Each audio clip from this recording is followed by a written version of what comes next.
अस्सलामुअलैकुम। Hello guys. दोस्तों, आज हम लाए हैं आपके लिए एक और नई वीडियो जो आप लोगों ने हमें कमेंट्स किए थे। आज उसी के ऊपर हम बात करेंगे इस वीडियो में। चलो तो फिर देखते हैं आप लोगों ने हमें क्या कमेंट्स किए थे। आज हम बात करेंगे आप लोगों के कमेंट्सों के ऊपर। चलो तो फिर वीडियो करते हैं शुरू। वीडियो शुरू करने से पहले आप लोगों से दोस्तों एक रिक्वेस्ट है कि जिस किसी ने दोस्तों अभी तक हमारे चैनल को दोस्तों सब्सक्राइब नहीं किया है, वो इस सब्सक्राइब वाले बटन पर क्लिक करके चैनल को सब्सक्राइब कर सकते हैं। इस तरीके से आपको दिखता हुआ नीचे लिखा हुआ सब्सक्राइब, उसे आपको दबाना है, प्रेस करना है और चैनल को सब्सक्राइब करना है। अगर आपको अरबी सीखना है, हर रोज़ मैं नई नई वीडियो अपलोड करता हूँ दोस्तों, जो आप लोगों के रिक्वेस्टों पर दोस्तों रिलेटेड होती हैं। चलो तो फिर वीडियो को बढ़ाते हैं आगे के लिए। आर्यन ने पूछा है, वो आपके साथ है क्या? वो आपके साथ है। कभी कभी कह देते हैं ना, आदमी बंदा होता है तो कह देते हैं क्या भैया वो आपके पास है, क्या आपके साथ में है? वो फ़ोन करके पूछते हैं हम कि भाई क्या वो आपके साथ में है, क्या वो आपके साथ है। तो इसे कैसे बोलोगे? तो बोलोगे हल का मतलब होता है क्या, हु माने है, फी माक। हु माने वो, फी माने है, माक माने आपके साथ। माक का मतलब साथ होता है, विद।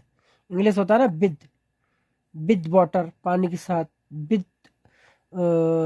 विदाउट विदाउट वाटर बगैर पानी के साथ। तो विद जो लगा हुआ होता है, विद का मतलब साथ होता है, ठीक है। विद ऑयल तेल के साथ, विद विद इंग्लिश का विद है तो वही होता है। माँ का मतलब साथ होता है, ठीक है। माँ का मतलब साथ होता है। और का लगा हुआ है, वो का किसके लिए लगता है? जब कहीं भी आपका या आपकी करके आता है तो उसमें लास्ट में का लग जाता है। जब मेरा मेरी करके आता है तो वो हमें या लग जाता है। ये मैं हर वीडियो में बताता हूँ, हर वीडियो में बताता हूँ, हर वीडियो में मेरी ये बात जरूर मिलेगी। तो माँ का मतलब साथ हो गया, का लगा तो वो आपके, तो किसके हो गया मतलब पूरा आपके साथ, ठीक है।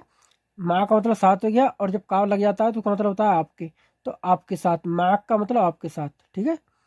माँ होता तो मेरे साथ हो जाता, ई लग जाती है तो खुद की तरफ बात होती है। माँ ई तो मेरे साथ होता है, ठीक है। तो लेकिन बात हो रही कि क्या वो आपके साथ है, तो बोलोगे हल हुआ फी माक। यहाँ पर हल इसलिए लगा दिया गया क्योंकि यहाँ पर क्या लगा हुआ है। अगर क्या हटा दोगे और बात करना है कि वो आपके साथ है तो बोलोगे हु फी माक, हु फी माक। लेकिन बात हो रही क्या वो आपके साथ है, तो बोलोगे हल हु फी माक। हल का मतलब होता है क्या, हु माने वो, फी माने है, माक माने आपके साथ। हल हु फी माक, क्या वो आपके साथ है? कह रहा है कि हाँ वो मेरे साथ है, हाँ वो मेरे साथ है, यस ही विद मी, हाँ वो मेरे साथ है। तो बोलो नाम, नाम का मतलब होता है हाँ। हु माने वो, फी माने है, माई का मतलब होता है मेरे साथ, माँ का मतलब साथ होता है। जब ई लग जाती है खुद की तरफ तो खुद की तरफ बात होती है ना, माई यानी मेरे साथ, ठीक है। नाम, नाम का मतलब होता है हाँ, नाम हुफी माई, हुफी माई, वो मेरे साथ है, वो मेरे साथ आएगा, वो मेरे साथ आएगा। आएगा करके बात हो रही है, आएगा, ठीक है। तो बोलोगे हु बजी। अब यहाँ पे इजी नहीं बोलना है, ठीक है दोस्तों। अगर आपको समझाने के लिए बोलना है तो आप यहाँ पे यजी बोल सकते हो, यजी बोल सकते हो। मैं यजी भी लिख दिया है यहाँ पर। लेकिन जब बात करें आएगा करके आती है तो हम यहाँ पे बजी का इस्तेमाल करेंगे, ठीक है। क्योंकि बात मुस्तकबिल की, फ्यूचर की, कि वो मेरे साथ आएगा। अभी आया नहीं है, वो मेरे साथ अब आएगा, ठीक है। अब आएगा, जाएगा, नहाएगा, लाएगा, पिएगा, सोएगा।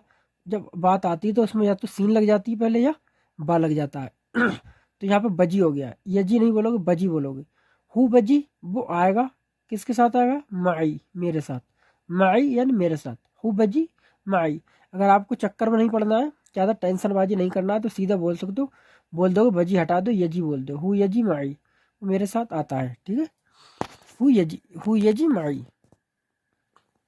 मेरा ज़्यादातर दोस्तों यही रहता है कि आप सही तरीके से अरबी सीखें। अगर आप टूटी फूटी भी बोलोगे तब भी कोई फर्क पड़ने वाला नहीं है, सामने वाला समझ जाएगा।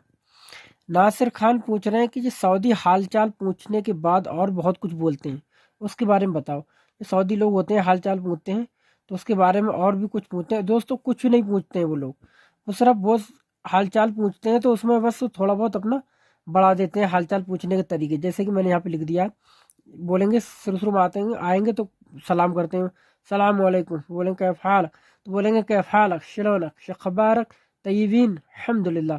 ये सब जितने जी होते हैं एक ही बार में बोल देते हैं वो लोग। तो तुम्हें लगता है जैसे कि वो बहुत ज़्यादा बोल देते हैं, ऐसा कुछ भी नहीं है दोस्तों, ठीक है। सब एक ही होता है, जिसका मतलब होता है क्या हाल है, ठीक है। आपके क्या मिजाज है, आपके क्या हाल है, सबका मतलब एक ही होता है, जैसे कि मैंने यहाँ पे लिख दिया है, आप देख सकते हैं। आएंगे कैफ हालक, शिलोनक, शखबारक, तय्यबीन, हम्दुलिल्लाह।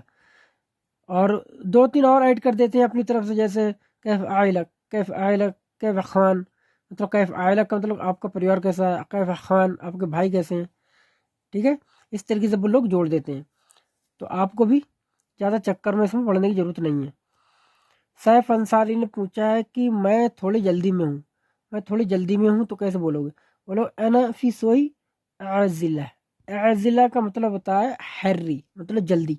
और ज़्यादातर ये लोग जो होता है वो आजिला का इस्तेमाल नहीं करते हैं, मुस्ताजिल का इस्तेमाल करते हैं। मुस्ताजिल, अना फी सोई मुस्ताजिल। मुस्ताजिल का मतलब होता है जिस तरीके से मैं बोल रहा हूँ उसी तरीके से बोलना है।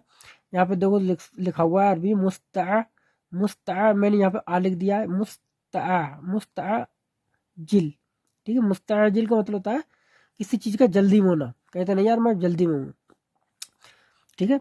शुरा का भी इस्तेमाल कर सकते हो, अनाफी सोई शुरा, अनाफी सोई सुरा, सुरा का इस्तेमाल लेकिन यहाँ पर अनकरेक्ट है दोस्तों, बिल्कुल रॉन्ग है, गलत है। यहाँ पर मुस्ताजिल ही आएगा, अनाफी सोई मुस्ताजिल, यानी मैं थोड़ा जल्दी में हूँ। या बोल सकते हो अनाफी सोई आजिला।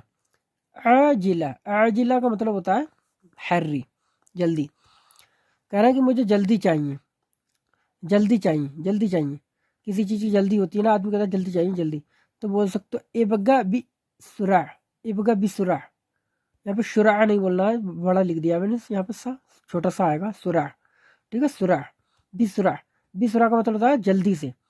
एबगा मुझे चाहिए, बिसुरा जल्दी से, एबगा बिसुरा, एबगा बिसुरा यानी जल्दी चाहिए मुझे। तजम्मल अजीज ने पूछा है कि हिजाम, सीट बेल्ट को क्या बोलते हैं, तो उसे बोलेंगे हिजाम, ठीक है। सीट बेल्ट, जो सीट बेल्ट होती है उसमें जो लगी होती है सीट में, उसे बोलते हैं हिजाम। और सीट बेल्ट ही नहीं दोस्तों, कोई भी बेल्ट होगी जो तुम अपना कमर में बांधते हो, पैंट के साथ जब हम बेल्ट पहनते हैं, बेल्ट लगाते हैं, उसे भी हिजाम बोलते हैं। बेल्ट किसी भी तरीके की हो, चाहे वो अपना मशीन पे चलती हो पट्टे पे, उसे भी हिजाम बोलते हैं, ठीक है। कोई सी भी बेल्ट होगी, बेल्ट अगर कोई सी भी है तो उसे हिजाम बोलते हैं, ठीक है। ये आपको ध्यान में रखना है, ना कि गाड़ियों कार की जो बेल्ट होती है।